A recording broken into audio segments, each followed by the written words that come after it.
Unlatch the door.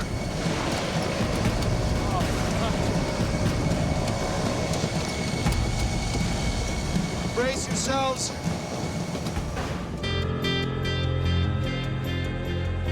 Jim Hawley and Jens Lundy have known each other practically all their lives.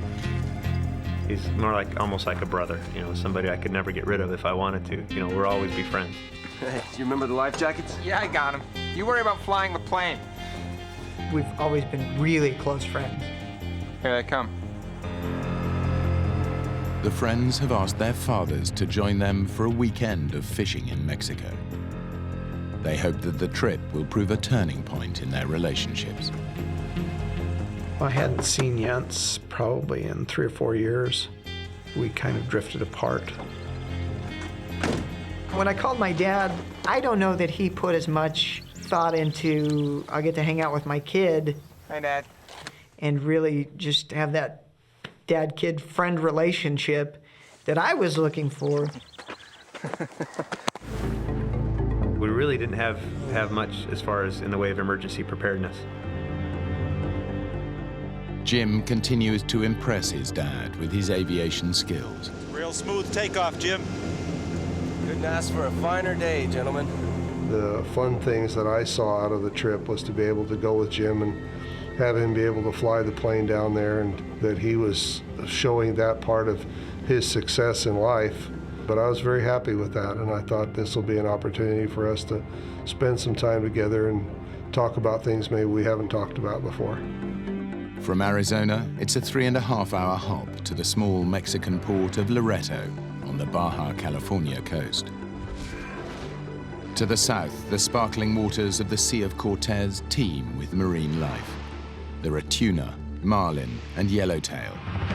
But it's also home to 150 different types of shark and a highly unpredictable giant Humboldt squid. Loretta Tower, Mooney, November 201, Juliet Mike. I'm about 30 miles out. I see a lot of weather building in front of me. Can you give me an idea of the weather at the airport? I had kind of a premonition that something was going to go on with this, something was going to happen. I was beginning to get pretty concerned. I couldn't raise anyone. Okay, guys, I'm going to take us through this. We'll make better time. Jim thinks it's just a squall, but he's actually flying into a violent storm.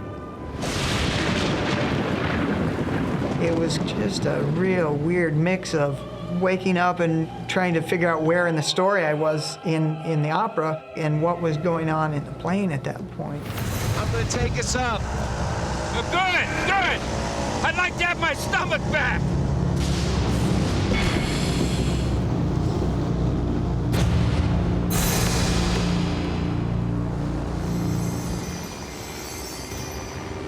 As soon as we were heading the other direction, the sky got blue, the turbulence stopped, the rain stopped.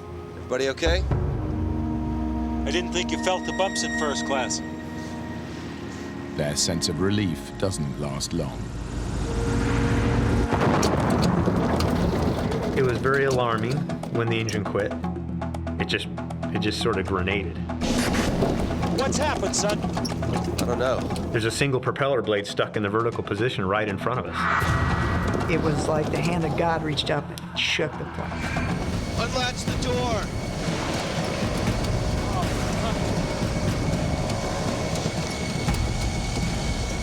Brace yourselves. I was ready. I had the headrest in my hands. If that was the last thing I ever saw, I wanted to see what happened to me. Are we going to be knocked unconscious and die, or is it just going to be, boom and lights out?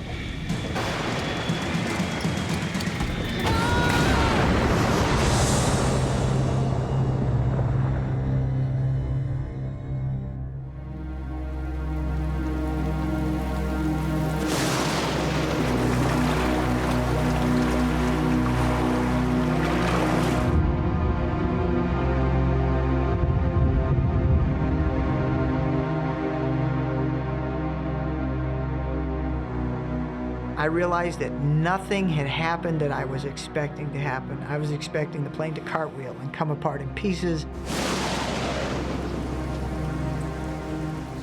we're alive.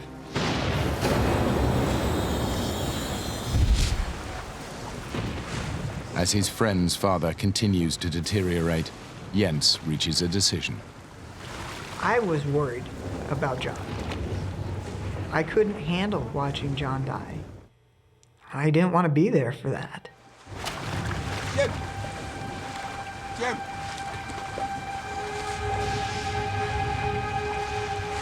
Jens and Jim separated from us for some reason. We need to get help for your dad! I don't think anyone's coming! I'm gonna try and make it ashore. My plan at that point was to leave Jim with my dad to care for my dad in case something happened. Okay, let's do it! No, Jim! On my own! And I said, come on, you know, that's... Are you gonna swim by you gonna swim alone? You're just gonna leave us and swim alone? That doesn't make sense! We should swim together! I had already made up my mind at that point that I was leaving. Jim knows it may be the last time he sees his friend. Now he has to break the news to Jens's father. Where's Jens? He's going for help! Why'd you let him go by himself? You shouldn't have let him go by himself! That's my son! And he said that they had decided that somebody needed to go for help.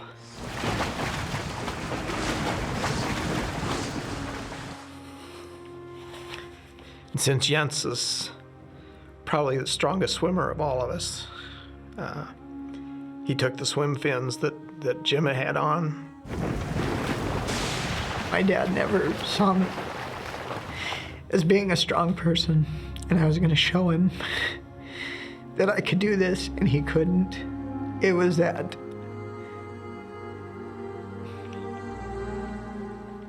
It was that I've grown up, and I'm going to show you.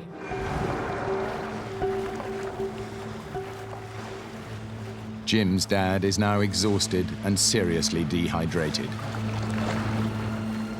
His condition is deteriorating by the hour. I felt very helpless because there's nothing I could do. I couldn't pick him up, I couldn't hold him, I couldn't drag him off in any direction to safety. There's a feeling of extreme helplessness. As night fell, the storm subsided. But Jens still has many hours swimming ahead of him before he can reach land and raise the alarm. I'd been swimming for nearly 6 hours. I was thirsty, really thirsty. Exhausted, Jens faces a new ordeal. A swarm of stinging jellyfish. It felt like when your hand goes to sleep or your foot goes to sleep, just in little spots all over.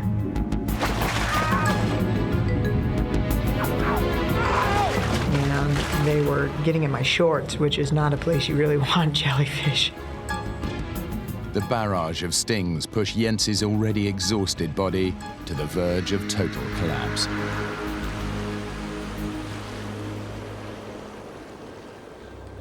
I had way too much to live for, you know? All I wanted to do was make sure I got back to my beautiful wife and my child.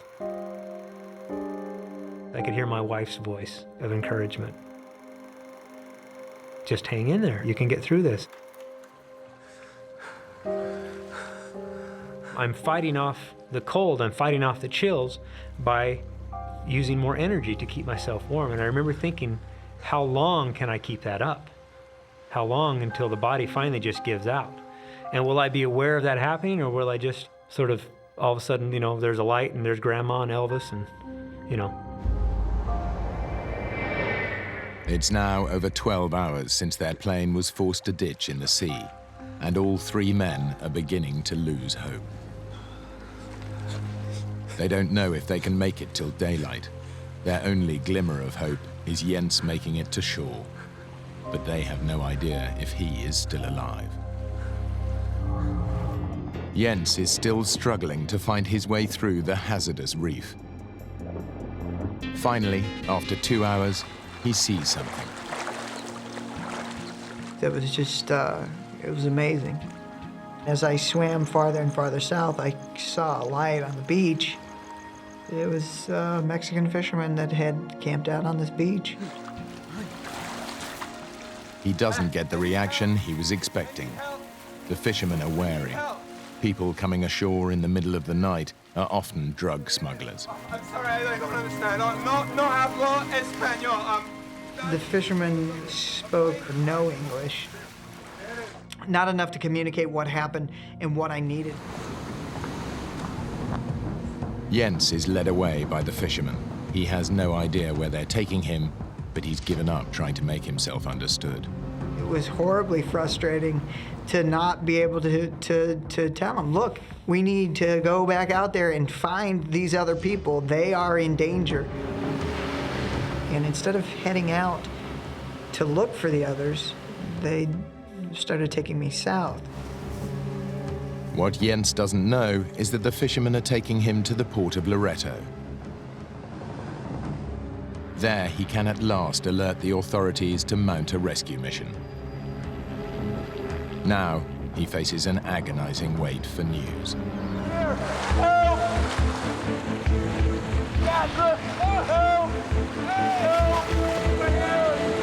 The Mexican Navy, alerted by the helicopter search crew, are on their way.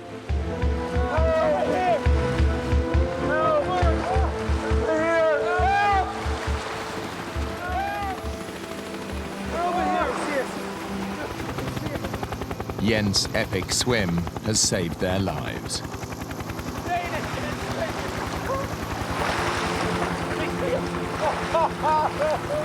We could see on the deck of the boat a large party of sailors. They were so happy to see us in the water and see us alive.